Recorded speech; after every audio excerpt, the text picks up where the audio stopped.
It's fascinating, isn't it, when you stop and think about how we all connect, especially within specific communities, like how connections happen. Definitely. Today, we're doing a deep dive into exactly that, specifically focusing on how queer men in the UK connect.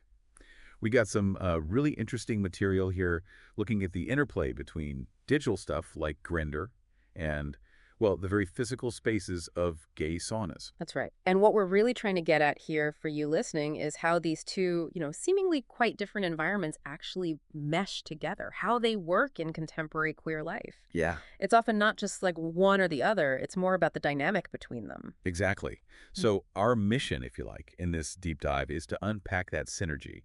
How do those first online chats often lead to meeting up offline? What about safety? That's a big one. Cute. And community as well, right? What role does that play? And what does it all tell us about, well, how queer men connect in the UK now? We're looking at a really insightful article from menmeetmen.com to help us figure this out. Okay, so let's jump in. Grinder. It's hard to overstate its impact, really. For sure. The article rightly calls it that crucial first interface. And just think about the geographical reach. I mean, whether you're in London, Manchester, Like Glasgow, pretty much anywhere, yeah. exactly. It puts potential connections, well, right in your pocket. And the numbers are pretty staggering, too. The article mentioned around, what, 924,000 UK users in 2023? Yeah, something like that. Yeah. And spending, on average, about 7 hours a month on there. Wow. That really tells you something about the sheer amount of activity, doesn't it? It really hammers home its role as that initial finding out who's around tool. But, and this is crucial, you've also got the limitations, the downsides of purely digital interaction.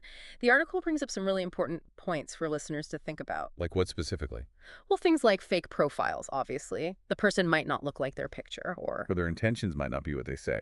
exactly, misrepresented intentions, plus, the usual concerns around data privacy that people worry about with apps. Right. It's not always straightforward, is it? And sometimes the risks can be more serious. The article mentions things like potential harassment, theft, Yeah. even worse in rare cases. Sadly, yes. It highlights why users often feel they need to be, well, pretty cautious. Which leads to people developing their own ways to manage that risk, I suppose. Absolutely. And the article points this out. Things we might all recognize, like doing a bit of pre-meet vetting, messaging back and forth quite a bit. Trying to get a feel for the person. Yeah, exactly. Or using video calls to check someone's actually who they say they are. Sharing live locations with a friend is another common one. These are almost like standard operating procedures for a lot of users now. So the key takeaway here seems to be Grindr's incredibly powerful for making that first contact, but Mhm. maybe not always the place where things actually, happen because of those safety worries. Precisely. It's often the starting point, not the end point. Which naturally brings us onto the physical spaces, specifically gay saunas in the UK and why they're still so relevant. Yeah, because they've been around for a long time, haven't they? The article touches on their history, evolving from, well, sometimes quite hidden bathhouses Very clandestine, historical. to the legal established places we see today across the UK. And their endurance isn't just nostalgia, it's functional. They provide a dedicated, queer-centric space, and crucially, they often have age controls. You mentioned the Challenge 25 policy, that's quite common. Right, so everyone there is an adult and has chosen to be in that specific environment. Yes, that's a key difference. And the environment itself is designed for purpose.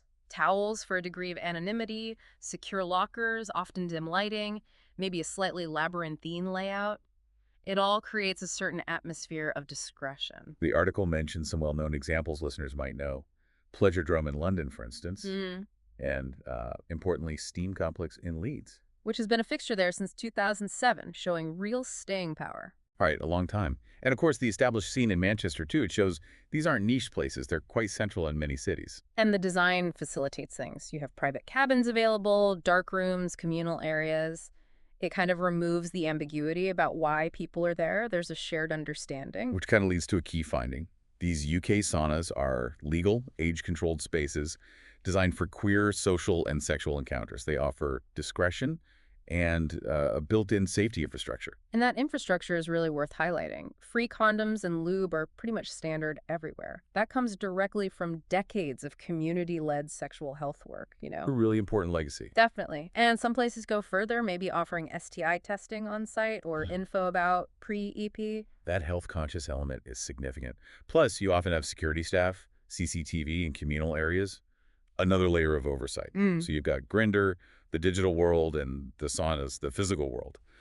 The really interesting bit is how people move between them. The article maps out this kind of well-trodden path. Yeah, a kind of synergy, almost a choreography. It often starts, as you'd expect, with the digital scan. Scrolling the app late at night or whenever, filtering by who's nearby, maybe what they're looking for. Casting the net, then the initial contact, messaging, maybe swapping more photos, that vetting stage we talked about. Trying to gauge if you're on the same page. Maybe a quick video call, like you mentioned, just to check things out. Increasingly common, yeah. And then comes the strategic suggestion, as the article puts it. Ah, right. Instead of your place or mine, which can be awkward or risky. It becomes meet at sauna name.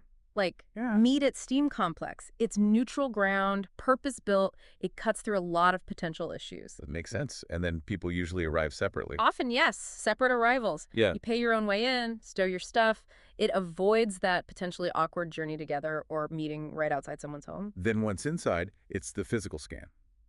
You might look for the persons from the app, or you might just see who else is there. The app got you to the door, but the sauna has its own dynamic. Exactly. And then, if it happens, the encounter, using the sauna's facilities, a cabin, maybe another area for that interaction, but within that controlled, discrete environment. What really jumps out is how this whole process seems to tackle those anxieties head on, doesn't it? Fear of rejection, bringing strangers home, being seen, physical safety. Yeah, the sauna offers a defined space, implicit rules, a level of security that you just don't get arranging a meet elsewhere straight off an app. But it's not just about hookups, is it? The article makes that clear, too. They're social spaces. Absolutely. Really vital ones. Regulars get to know each other, friendships form, communities build up, especially perhaps for older guys or those not into the main bar scene. Yeah, that social lifeline aspect. Maybe themed nights help foster that, too. They can do, yeah. And think about the pandemic. The fact that saunas adapted with new protocols after being closed, it just underlined how important they are to the community fabric. Their resilience was tested. So it really comes back to this idea of them being allies, apps and saunas. That's a great way to put it, yeah. The article frames it as a complementary synergy. You use the app's reach and efficiency and the sauna's safety and discretion. Leveraging the best of both worlds. Exactly. And the article suggests, based on research and just talking to people, that lots of guys specifically use Grindr to arrange sauna meets because it feels safer, more convenient. And that probably says something wider, doesn't it?